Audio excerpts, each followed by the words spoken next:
Hi friends, tech Guru for you ചാനലിലേക്ക് എല്ലാവർക്കും ഹാർദവമായ സ്വാഗതം. It's me Rais Chelari, your techie front.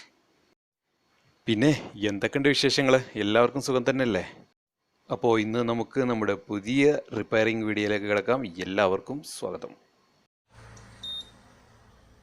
അപ്പോൾ ഇന്ന് ഞാൻ നിങ്ങളിലേക്ക് എത്തിക്കുന്നത് ഒരു ഒനിക്സിൻ്റെ ഇൻഡക്ഷൻ സ്റ്റൗ ആണ്. ഇതിൻ്റെ പ്രശ്നം എന്ന് പറഞ്ഞാൽ E0 എററാണ്. ഈ എറർ എന്ന് പറഞ്ഞു കഴിഞ്ഞാൽ നമ്മൾ ഓണാക്കിയ ഉടനെ E0 എഴുതി കാണിക്കും. നമ്മൾ പാത്രം വെക്കുമ്പോഴൊന്നും ഒരു മാറ്റവും ഉണ്ടാവില്ല, അതുപോലെ ഹീറ്റും പ്രൊഡ്യൂസ് ചെയ്യില്ല. അപ്പോൾ ഇതെങ്ങനെ റിപ്പയർ ചെയ്യുന്നതെന്ന് നമുക്കൊന്ന് നോക്കാം. ഓക്കെ, നിങ്ങളുടെ സുരക്ഷയ്ക്ക് നിങ്ങൾ പ്രാധാന്യം നൽകുക. റിപ്പയർ ചെയ്യുന്നതിന് മുന്നേ അതിൻ്റെ പവർ കേബിൾ ഡിസ്കണക്റ്റ് ആയിട്ടുണ്ടെന്ന് ഉറപ്പുവരുത്തേണ്ടതാണ്. ഇത് പഠിക്കുന്ന വിദ്യാർത്ഥികളും എക്സ്പീരിയൻസ് ഇതിനെപ്പറ്റി മുൻപരിചയമില്ലാത്തവരും ഇതിൽ എക്സ്പീരിയൻസിലുള്ള ഒരാളുടെ മേൽനോട്ടത്തിൽ ചെയ്യുക. ഈ ഒരു പ്രശ്നത്തിന് നമ്മൾ ആദ്യമായിട്ട് ചെക്ക് ചെയ്യേണ്ടതെന്ന് പറയുന്നത് ഇതിൽ വരുന്ന 1 watts resistor, high watts resistor, വലിയതായിട്ടുള്ള കുറച്ച് റെസിസ്റ്റർ കാണാം. അത് ഒരു 180 kilo ohm, 220 kilo ohm, 270 kilo ohm, അതുപോലെ 330 കിലോ ഓം വരെയുള്ള റെസിസ്റ്റർ വരും. അപ്പോൾ അതിൻ്റെ വാല്യൂ ചേഞ്ച് ആവുകയോ അല്ലെങ്കിൽ അത് പോകുന്ന ട്രാക്ക് കട്ടാവുകയോ അതിൻ്റെ ലെഗ് ഡീസോൾഡർ ആവുകയൊക്കെ ചെയ്യുമ്പോഴാണ് ഈ പ്രശ്നം കാണിക്കാറ് അധികവും. അപ്പോൾ നമുക്ക് അത് നോക്കാം.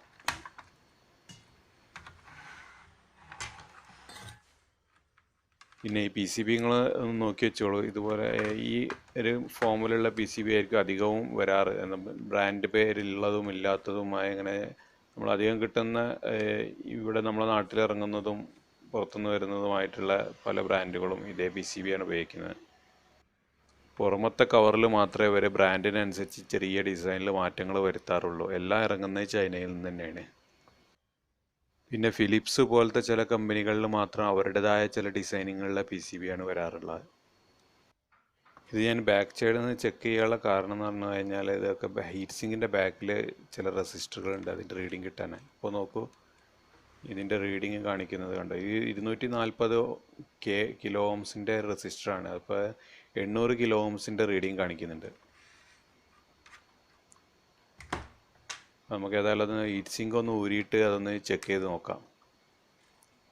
ഞങ്ങൾ പുറത്ത് വല്ല റെസ്റ്റ് വന്നതാണോ എന്തോന്നുള്ളത്.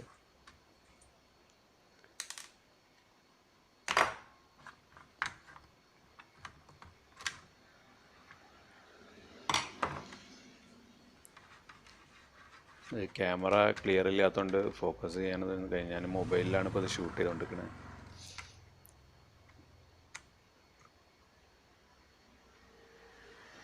ഇത് അതിൻ്റെ തൊട്ടടുത്തുള്ള റെസിസ്റ്ററാണ്. അത് ഏകദേശം കറക്റ്റ് റീഡിങ്ങാണ്. ഇത് കണ്ടോ, ഇത് പോക്ക് തന്നെയാണ്. അപ്പോൾ നമുക്ക് ഇതൊന്ന് റീപ്ലേസ് ചെയ്യാം. ഇതിൻ്റെ പുതിയ സാധനം എൻ്റെ കൈവശമുണ്ട്.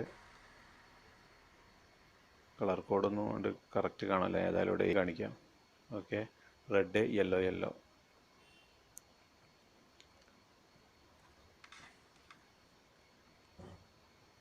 ഇതാണ് അതിൻ്റെ റീഡിങ് കണ്ടോ, 240 235 ഏകദേശം. ഓക്കെ, ചെറിയൊരു ടോളറൻസ് ഉണ്ടാവും അതിൻ്റെ. അപ്പോൾ നമുക്ക് ഏതായാലും അത് ഒന്ന് മാറ്റി പുതിയത് സ്ഥാപിക്കാം.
എപ്പോഴും ഈ ഹീറ്റ് സിങ്ക് ഊരിക്കഴിഞ്ഞാൽ അത് തിരിച്ച് ഫിറ്റ് ചെയ്യുമ്പോൾ അതിൽ ഹീറ്റ് സിങ്ക് കോമ്പൗണ്ട് അപ്ലൈ ചെയ്യണം.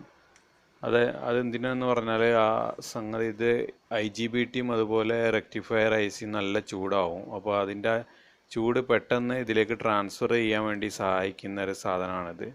ഇതിൻ്റെ ഉള്ളിൽ തീരെ ഗ്യാപ്പ് ഇല്ലാതെ അതിലേക്ക് നേരിട്ട് അമർന്ന് നിൽക്കുന്ന ഒരു എഫക്റ്റ് അതിന് കൊടുക്കും.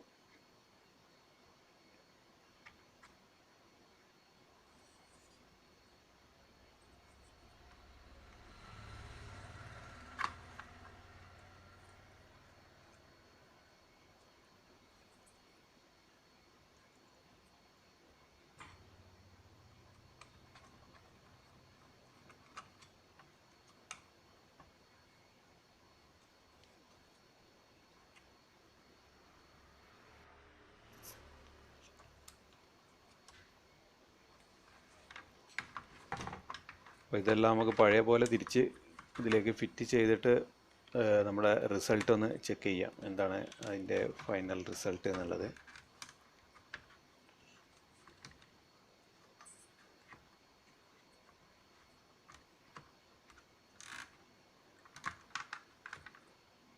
ഇത് കണക്ട് ചെയ്യുന്ന സമയത്ത് ഇതിൻ്റെ ഫാനിൻ്റെ അതുപോലെ ഹീറ്റ് സെൻസറിൻ്റെയും കണക്ഷൻ കൊടുക്കാനും മറക്കാതിരിക്കുക. ഹീറ്റ് സെൻസർ കൊടുക്കാൻ മറന്നാലും വലിയ പ്രശ്നമില്ല. പക്ഷേ അതേ സമയത്ത് ഫാൻ ഇതാണെന്നുണ്ടെങ്കിൽ ചൂടാവുന്ന സാധനം തണുക്കില്ല. അതായത് നമ്മളെ ഹീറ്റ് സിങ്ക് തണുപ്പിക്കാനുള്ള ഫാനാണത്. IGBT പ്രശ്നം വരാനും ചിലപ്പോൾ അത് പ്രൊട്ടക്ഷനിലേക്ക് പോകും. ഹീറ്റ് സെൻസർ വർക്ക് ചെയ്തില്ല എന്നുണ്ടെങ്കിൽ എന്താവും, IGBT ഷോർട്ടാവും. അപ്പോൾ നമുക്കൊന്ന് ഓണാക്കി നോക്കാം. ഓണായിട്ടുണ്ട്. ഓക്കെ, E0 കാണിക്കുന്നില്ല. ഇനി വെള്ളം വെച്ചിട്ട് നോക്കാം. സെൻസ് ചെയ്യുന്നുണ്ട്. അപ്പോൾ ഇതൊന്ന് ശ്രദ്ധിച്ച് നോക്കിയാൽ കാണാം, അടിയിൽ നിന്ന് ബബിൾസ് കുമിളകൾ വരുന്നുണ്ട്. വെള്ളം കാഞ്ഞു തുടങ്ങി. അപ്പോൾ നമ്മുടെ വർക്ക് സക്സസ് ആയിട്ടുണ്ട്. അപ്പോൾ ഇതുപോലുള്ള വീഡിയോകൾ ഇനിയും ലഭിക്കുന്നതിനായിട്ട് ചാനൽ സബ്സ്ക്രൈബ് ചെയ്യുക. Wish you all success. Have a nice and pleasant day. Bye bye.